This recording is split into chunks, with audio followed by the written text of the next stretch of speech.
한국경제 2025년도 11월 30일자 기사입니다. 현금 13억을 상속받았는데 무주택 50대 맞벌이 고민.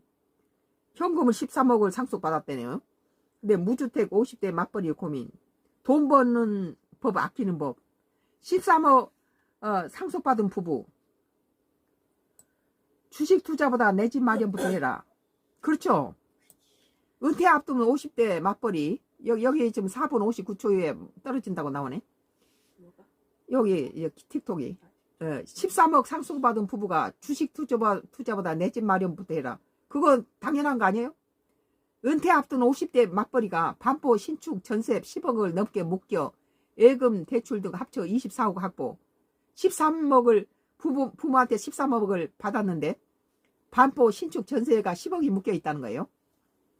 예금 대출 등 합쳐서 24억을 확보했다는 거예요. 24억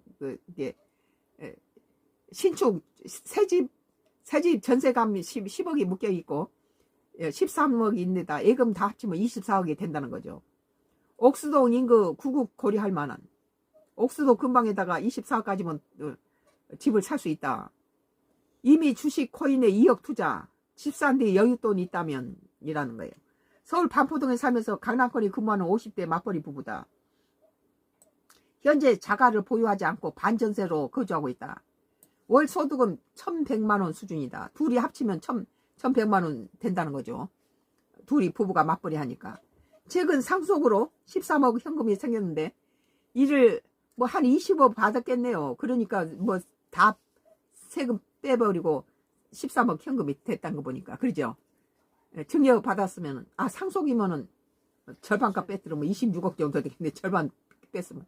이를 성동 송파구 내 구축 아파트 매수에 쏠지 반포 내 신축 아파트 전세로 살면 주식 암호화폐에 투자할지 두고 남편과 의견이 엇갈린다.